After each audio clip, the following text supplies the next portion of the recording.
Today, we're blessed to have Jaime Chambron.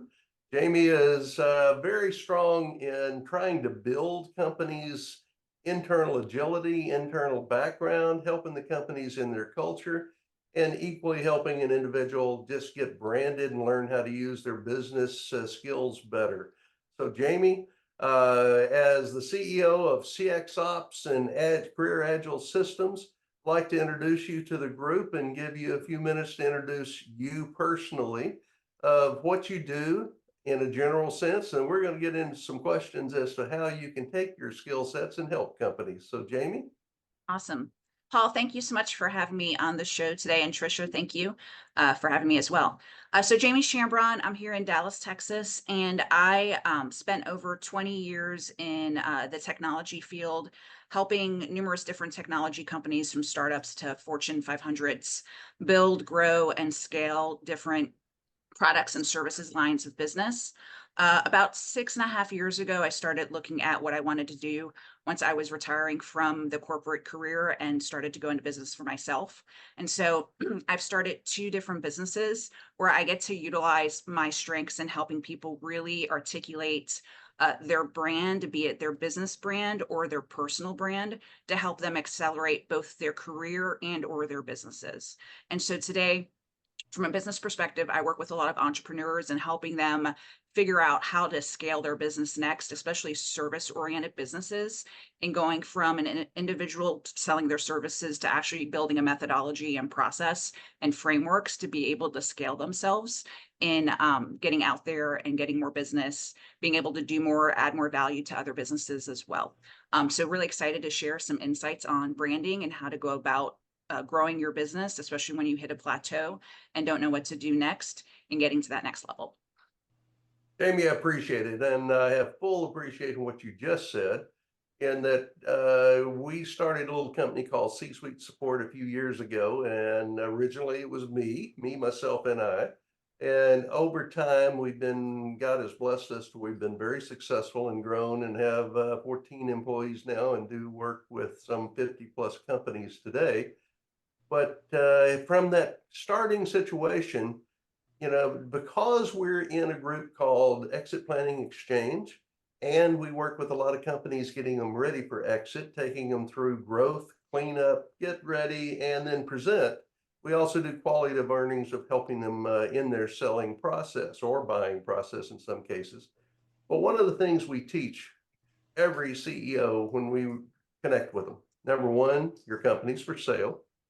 If it's not today, it's a year from today, 5 years from today, or when you get in your car this afternoon and some event happens and you don't make it home and your company is now the value for your estate to take care of your family. Now, one of the first things that happens in those companies is if I am the product and I am the service, then I don't have anything that I can pass on or give because everything stops with me. I went through that, and I still go through that a little bit myself today, but I tell them, okay, what's your succession plan? If this company relies upon you or relies upon your service and cannot go forward without you, your company is devalued a lot, if not entirely. So let's talk about scaling, because people want to do Yeah. business with me or with my services or with my products, instead of me transitioning to where I own the company, but I have a team and we have products and you're dealing with a company as opposed to me. What is your Yeah. experience in dealing with that? Yeah, and it's a hard place to be in where all of a sudden you've got so much business coming your way, and you've got to figure out how to be entrepreneur and be on the business versus in the business. And the biggest thing entrepreneurs need to do is just really take a step back and think about what's the value you're providing that customers keep coming to you for?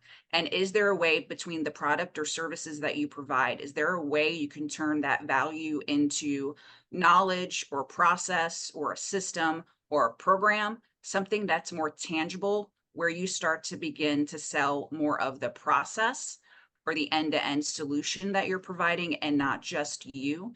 And at that point, that's when you've got to take more time to document how you do things.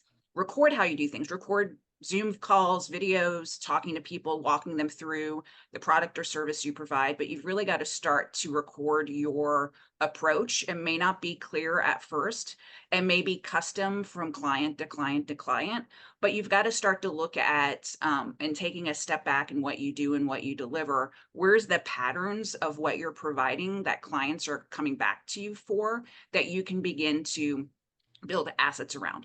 And it may be going from one-on-one coaching, it may be going from one-on-one service delivery, one-on-one consulting to, well, what can I do to make that a one-to-many opportunity that's recorded, that's in a book, that you can also start to train other people to deliver? Because that's when you start to know you've got more of a process or program or methodology that you're selling, is when you can harden the assets and begin to train other people to deliver what you've been delivering and deliver it at the same level of service, the same level of quality. Because now you go, it's not just me, someone's buying, they're buying my approach, they're buying into the team I'm developing.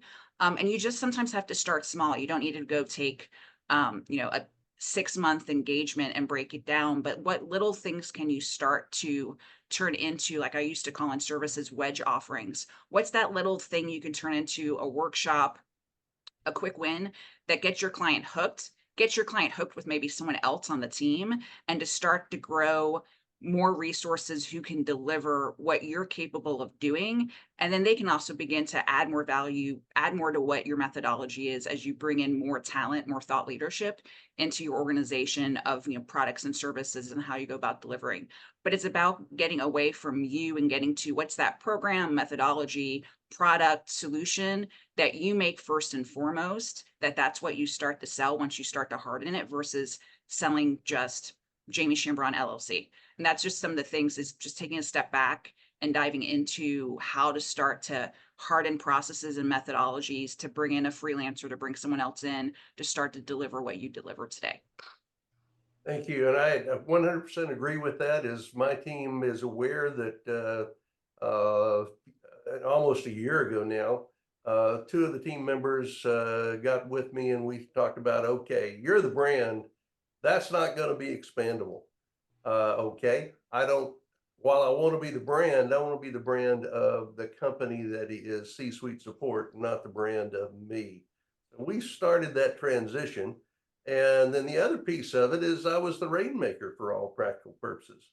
Well, if the company doesn't have a rainmaker, if I'm not here, then what's the sustainability of the company? So more recently, we've started trying to transfer the rainmaking, meaning the new business processes, to another process that is totally separated from me, because I can't do it and then succeed in exiting either part-time or full-time out of the business to make that business valuable. So some of the other things that I'm working on is, like yesterday, one of my teammates, Tabor, and I met with the company of what can we do in these particular categories? How can we expand our offering? How can we do something better? And what can make us more unique? Because as you know, fractional services like yours, like ours, people are becoming aware that the quote gig economy, or the fractional or outsourced economy, is becoming a new way of life that 10 years ago, none of us had even heard the word fractional, didn't care about fractional, didn't want to do anything more than we had to, but we had the normal corporate mentality. Now I'm dealing with, and this is the subject of this, is what are those extra things or different things or unique things to help my brand to stand out, because there's so much competition in that brand. What makes me unique and what can I deliver that my competition doesn't? What do you see in that as the future for your company and other companies like it? Yeah.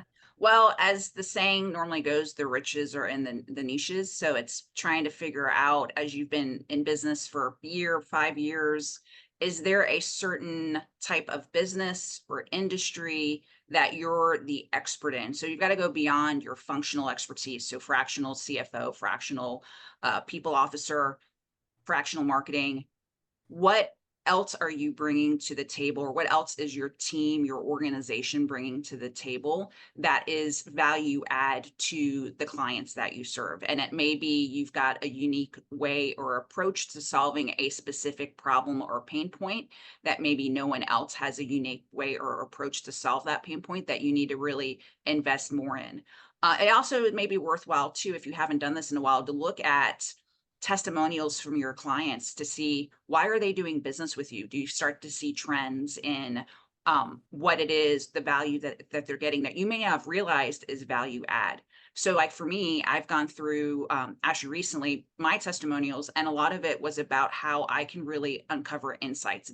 It's a theme I have throughout my whole career, is I am really good at uncovering insights when I look at data and information to figure out what to communicate in terms of someone's intangibles and making them tangible.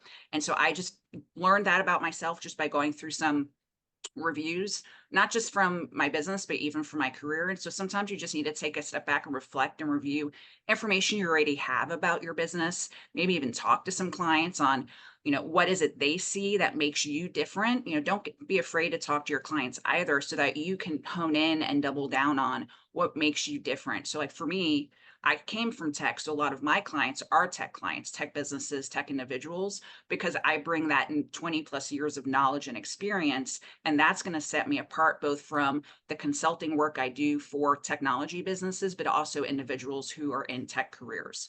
So you just got to reflect and look at, what's the goodness, what are the things that people keep coming back for you for, and try and listen to and take a step back on what are they seeing as your value add? What does the market see you as different?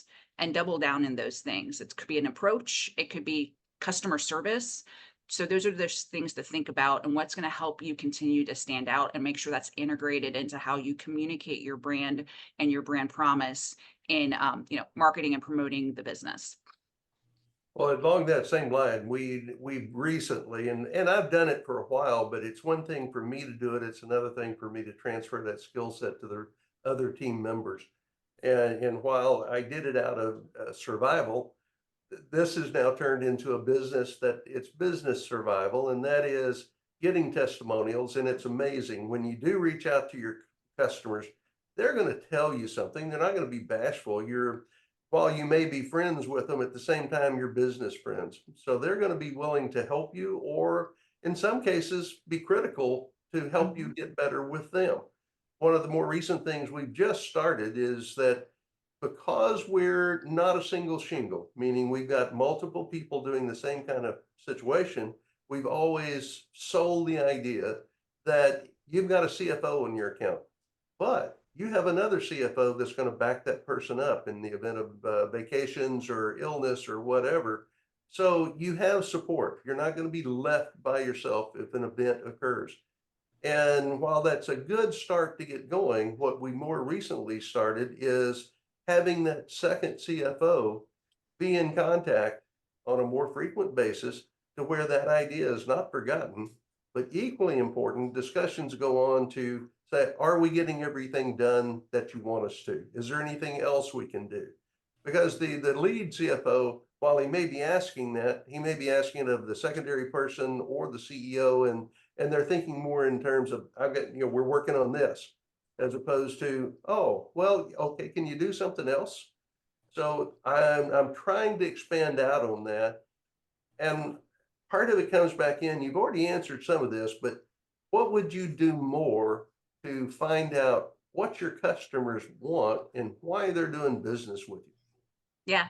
So it's partly going back through. So especially even as the entrepreneur, if you're starting to become more hands off in the business and you've got your team of delivery, you've got your team of sales, it's still important, be it the leader or someone head of client success or, customer operations, that someone is coming back to interview the client, listen to them. And it's not just asking them for what's going great with what they're doing business with you on, but what other start to uncover what other pain points do they have that you wish you had a solution for to help them with. So you've got to get into the not just giving you feedback on how things are going good or bad today, but to also dive into what other problems or pain points that do they have that they would want to come back to you on to provide more value, provide more service, provide more products and solutions to help them get to where they're going next in their business. Because they're probably going to see gaps in what you do provide, but also suggestions and ideas on what else you can provide. You know, product managers do a lot of this day in and day out in gathering further customer feedback and feeding it into the roadmap for how else we can add more value with either other products or solutions or services to deliver that to that customer. But it's really staying in tune with the customer. And as you scale, it's not just your customer facing teams that need to be in tune. It's whoever is driving their strategy, driving the roadmap for the business. They've really got to get out there and be in tune with the CEOs, the executives that are using their solutions, especially key clients, right? You've a lot of times for a lot of our businesses, 80% of the revenues from 20% of the clients. And so really customer advisory boards, you might get to a point where you need a customer advisory board to help you in navigating what you're doing great and what else you could be offering a certain industry or certain group of businesses that buy from you frequently. So it's getting in tune with the customer, really listening to feedback. So I do surveys after when project engagements are completed, and I review every few weeks. I go back to see what new surveys come in to see what's working well, that has something broken down in the process as I continue to scale my business, and to see what ideas and suggestions they have for what else I could do to be of service to them. So staying on top of the customer, what they want, to dive in, ask them about pain points. Also see where's the industry going? Where's your competition going? Is there something going out there that someone's doing something even more than you are with that backup support? So keeping an eye on the industry and competition too is going to be important to see. Don't want to be a me too necessarily, but is there certain things that you're seeing that you could quickly integrate into your business to add more value to the clients and the prospects that you can serve? Excellent. Well, one of the things that we did years ago, and I think this is a benefit to us, is that we started a network group as I started the business. And we have here in North Texas, theoretically, we got 430 members according to Meetup, but reality is we probably have 50 to 60 that are active, and I'd love to get them all active again. But we've had the blessing of stepping into C-Suite Network to where we have similar people that are doing outsourced work. And when you're saying they come back to you and you're looking at the pain points, our guys are supposed to, in all cases, and that's where we're asking them in this secondary question, do you need help in HR? Do you need help in operations? And you can ask the question where they're going to give you that answer without us being direct. And then we have the opportunity to take additional resources like yourself, like an HR person, like a COO person, et cetera, to go in and fix problems that's outside our wheelhouse. While we're very good CFOs and we have some pretty good operational skills, that's not our wheelhouse. So we want to bring somebody in to help us get that done. But our primary thing is get that company to grow and to survive. So give us a little bit of what's going on with CSAT scores and how they're starting to decline and what we need to do and how we need to fix those things. What are you seeing out there?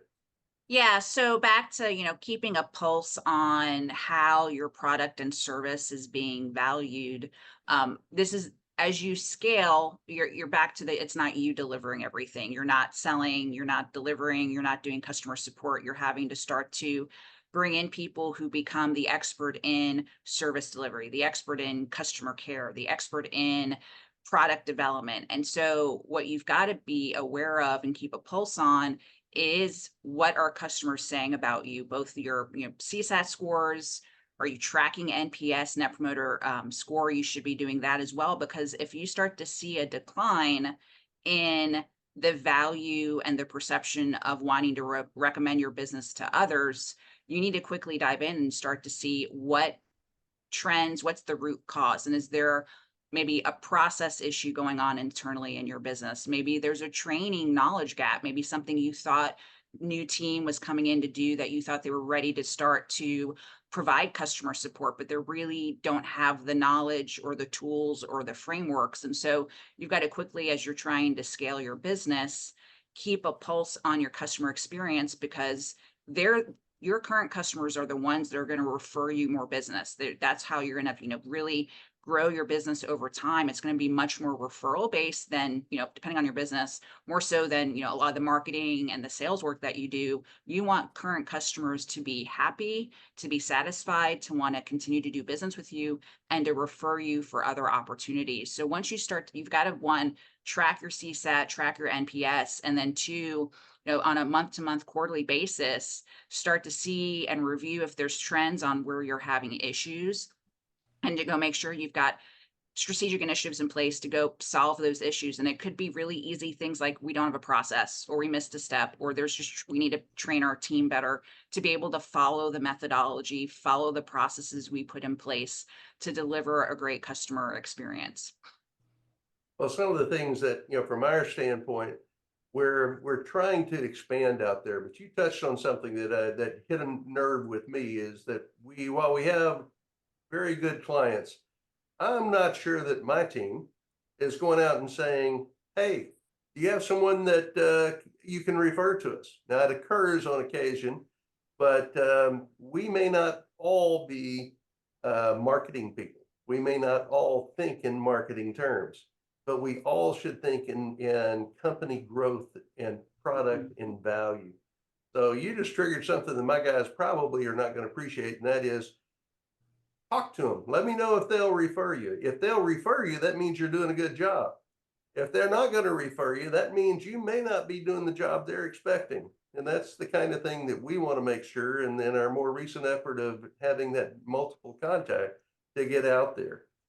So let's move to another area. Now, in my particular case, through using my network group, I learned a long time ago that LinkedIn has a value.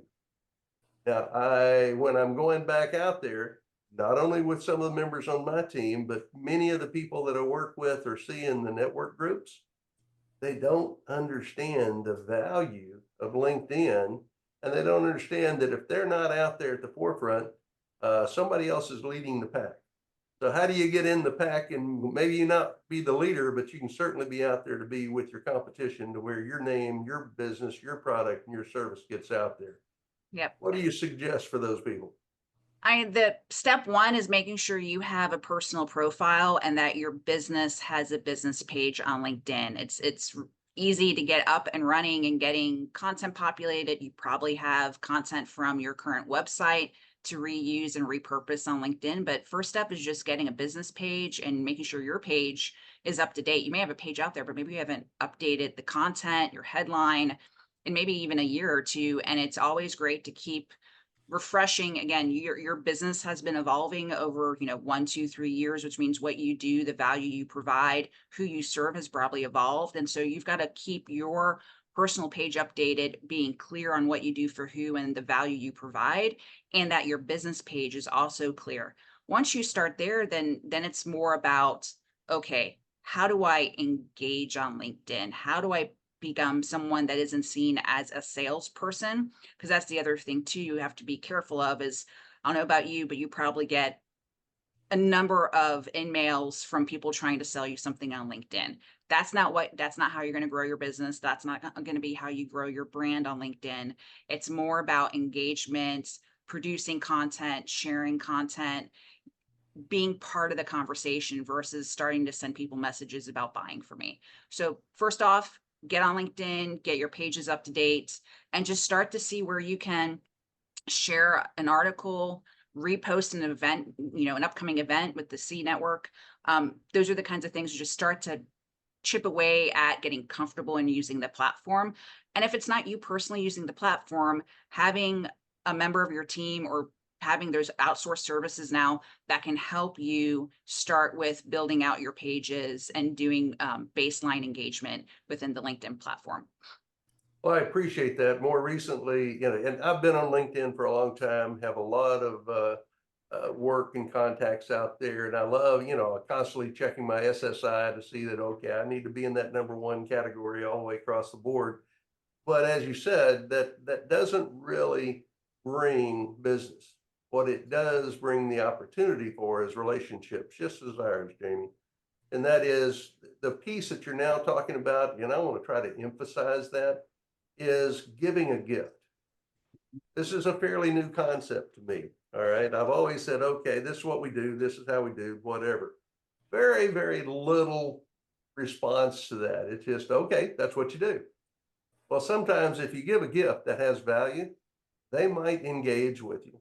And we have so much internal things that we do and product we produce internally, but we've not been good at creating something that we would just share with somebody. We have it, and with our clients, we work with it, but it doesn't cost us anything to share it with someone else that might help. So going along that last, and I'm you touched upon it, but let's talk about how do you build better brand awareness, better relationships, what your thoughts are on giving that gift that you just expressed a minute ago. And then let's circle back into how LinkedIn is a value to you. And while it's not the only tool out there, referral network, just like what you're talking about with me right now, and I'm talking with Tricia about C-Suite Network, that's a major opportunity to get to know somebody. So what are your thoughts in that regard? Yeah. No, giving the gift is great. Like I do, because I post a lot of things for people to help with their careers on LinkedIn. I invite people to network with me because I'm constantly sharing job links, sharing things I see, sharing tips of what's working out for people's careers. And so it's an invite of wanting to be part of a network where you're going to gain knowledge. And that's what we're talking about. Is like, how can you share that knowledge in different formats? And it doesn't have to be LinkedIn. There's some people who are really big on YouTube. There's some people who are really big on Facebook. So it just depends on where your Instagram, even where your target audience lives, where your clients live. And it could be other platforms as well to give them, hey, we just learned these 5 things that are really helping people grow their business right now with using these tools, or had a great case study I want to share, and how this company unlocked this problem that you can gain some insight on to if you've got the same or similar business problem. So yeah, I agree. And sharing it's as easy as just repurposing. You're putting the investment into repurpose knowledge. It's also the gift of connecting people. So in building relationships, if you're a connector, it's also helping others connect with opportunities, with people who might be able to solve their problems, or just to go network and think about building businesses over the long haul. Because a lot of us as entrepreneurs, it's lonely at the top. So having more entrepreneurs to connect with, collaborate, get out there and build businesses is also a great thing. Back to LinkedIn, there's things that you can do to be able to provide that gifted knowledge in a structured way. So if you start to see that LinkedIn's your platform for your target audience is there, who you want to do business with is on that platform and active on the platform, you can start to produce business newsletters where weekly or biweekly or once a month, you're taking that content that you're developing internally or in other places, podcasts, and you can structure it in a way to push it out to people to subscribe to your newsletter and follow you from that perspective, knowing that they're going to get a consistent stream of knowledge and education and insights. You can also become, and if you look at my profile, you can become a top contributor in a particular area, your industry specialty on LinkedIn. And what that really entails is you contributing your thoughts, guidance, and advice on LinkedIn created articles. It's out there. That's how people get the badges. You have to be in the top 5% contributing, but it's not just contributing content. It's people agreeing and liking and getting value out of what you're contributing. So if you see LinkedIn as a way to be seen and to differentiate your business as a thought leader, an industry leader for what you do, that's how you can get more engagement, get more people to see your business on LinkedIn by not sending emails, but to actually contribute content, knowledge, articles via your own newsletter, or contributing to the LinkedIn articles that are being generated every day. New articles are there every day to contribute to. Well, I agree with that, and that you're dead on right. I've always posted things. I'm trying to be more, and you may know Terry Sullivan. Terry Sullivan's a good friend of mine, and I've referred now probably over 500 people to him to help them build their LinkedIn. and then take the next step of how do you market yourself on LinkedIn. I'm going to give him an advertisement on the side here for just that, but he is really good. And he got me doing it. He said, get rid of your reds every day, post something, put something out there. And more recently, with some of the efforts we've done, that I'm trying to get somewhere 6,000 to 8,000 impressions a week out there of just people paying attention to something. I'm not asking them for anything, just want to get an impression out there. So 100% agree with you and go from there. Well, I'm going to open this up a little bit to some of the people to ask questions of you. And I was going to see if Barbara is out there, Barbara Sellis. Do you have any questions? And I probably should have given you a clue that I was going to do this, but if you guys can unmute and come on, I'd like to see thoughts and things that you can do. So Barbara, do you have any questions for us? Oh, I don't have any question for now, Paul, but it was a really good topic. I really appreciate all the advice. Okay. What questions would you like to have, Barbara? Well, I don't have any for now. Okay. All right. Yeah.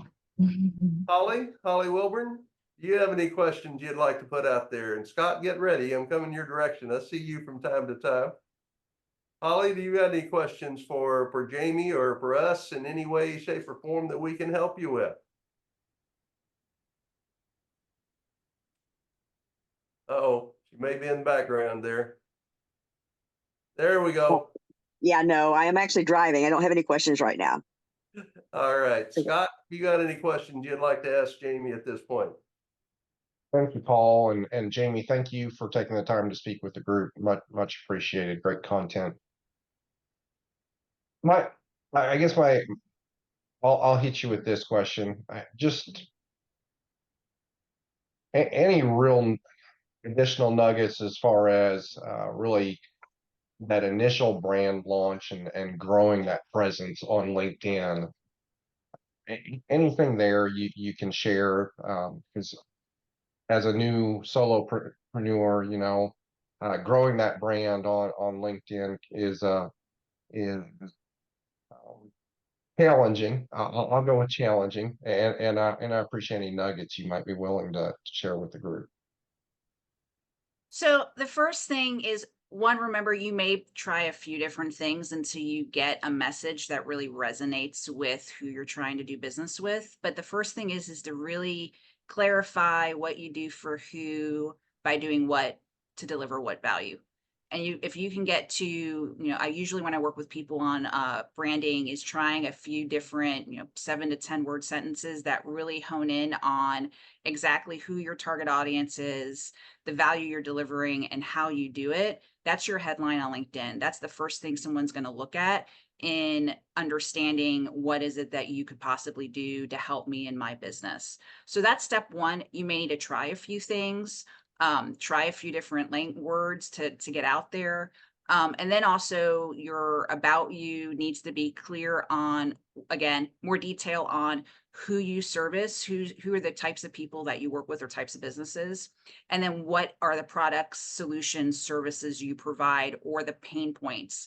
Again, that's in your about. It can also be in your company's the experience section, just to quickly, and the about's the best way to get it out there quickly. So someone who wants to click and learn more about you, and saying this will be similar content on your business page on LinkedIn, but to quickly get to who you serve, what you do, and then what it is, the value that you're providing, and just getting that really clear and crisp across the top parts of your LinkedIn.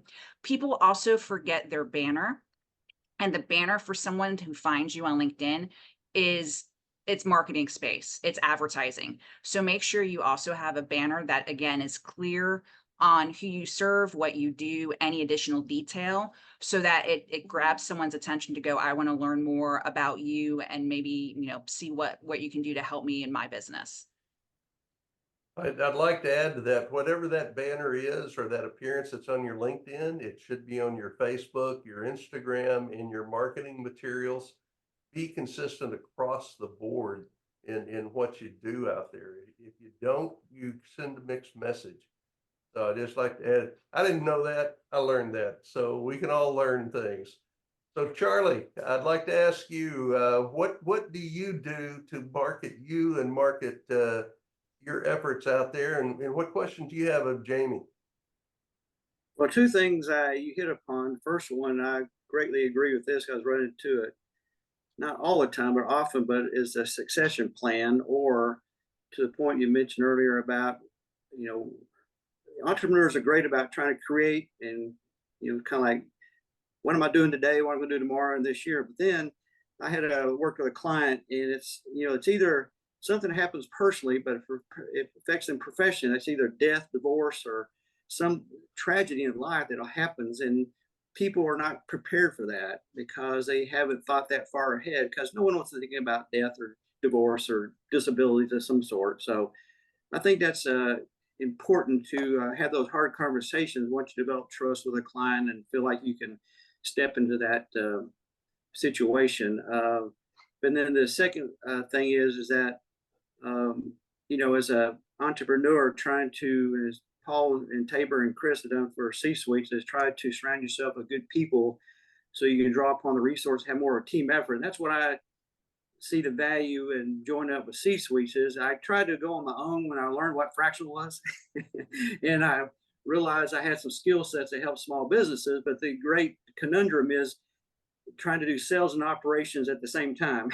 And so you can also, I think, the networking aspect and trying to surround yourself with a good team of people to help in various situations is very important. So I guess, those are my two statements: a succession plan helping small businesses determine what the next step is. And the next thing is surround yourself with some good team. And sometimes that's hard to do. I think the EOS program that C-Suites is promoting is ideal to help businesses try to get more streamlined and more accountable in their organization. And that's some of the things I see in a lot of times small businesses is taking those steps to become more organized and streamlined and accountable with good people. And I'm going to agree with that entirely, and I'm going to go along with that. When you can earn the trust of one of your clients, and we've recently been honored by one of our clients talking to us about he wants to test this company. He wants to go on a sabbatical. And he says, can you guys be my interface? I don't want them contacting me about any and everything. I want my management team reporting to you, asking you, and determining in as much as you can how to resolve their problem. And if you can't, then contact me. Well, he's taken that next step of succession planning, and his team run it. Does he have a trusted advisor group? Does he have someone that can help him manage his company through transition, through sale, through some of that situation? And to us, that was an honor. So I want to ask some of these other guys here. Bob Fox, Robert Fox, what kind of questions do you have of Jaime today? Hey, Jaime, I missed part of the presentation, so my apologies. So, but the level of customers that you typically deal with in your engagement levels, what is that? How would you define that?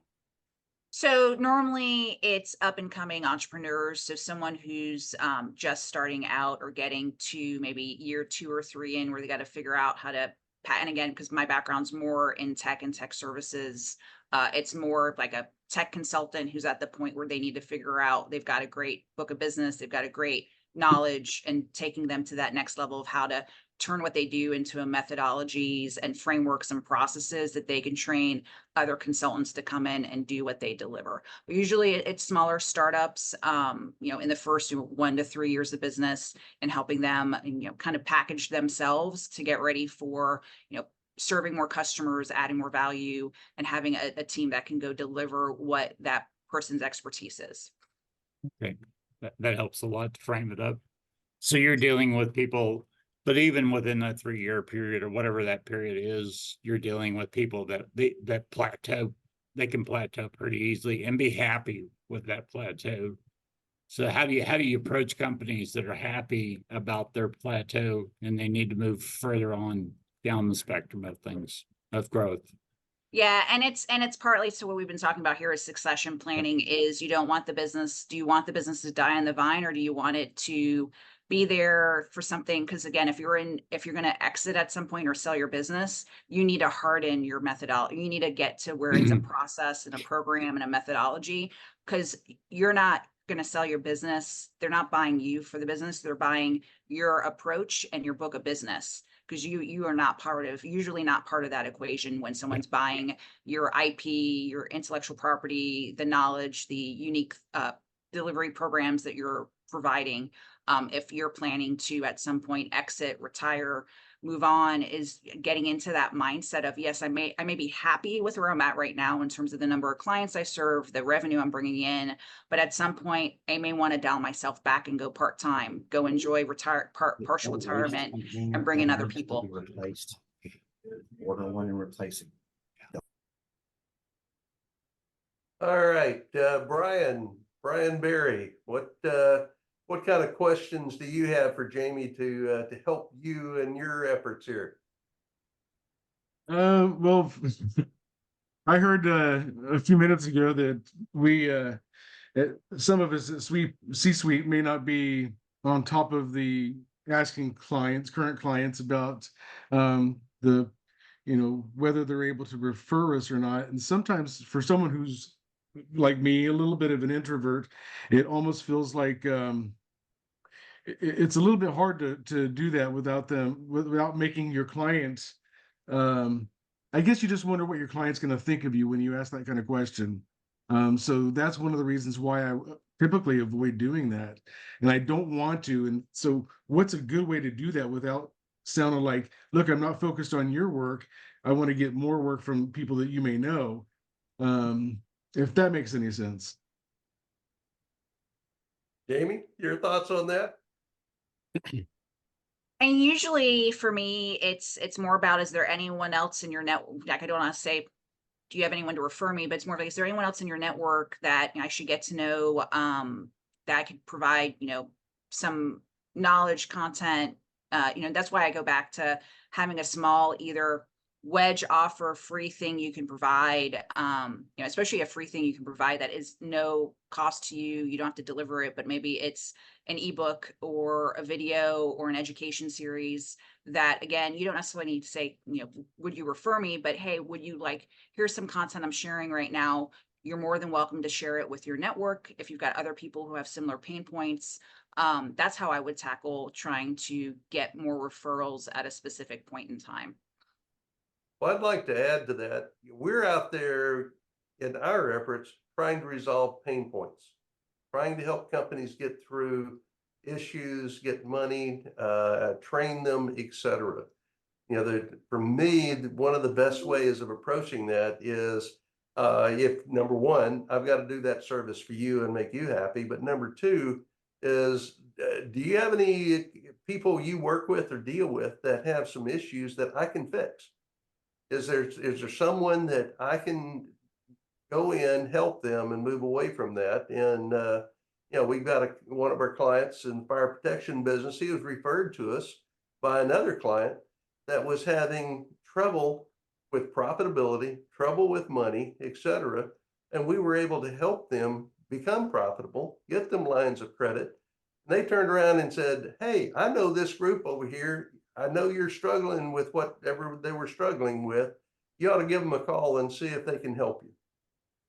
That's the kind of referral you want to get. You want to get it because you've earned the right to be considered and be that trusted advisor and be somebody that when they see in their circle somebody that needs help, and as long as you're helping them and bringing yourself to the forefront of, if you ever have anybody that has similar problems or whatever, please let me know, because I'd love to help them. And if there's any way I can, and I don't even have to charge them. They can call me and I can talk to them. I can help them through here.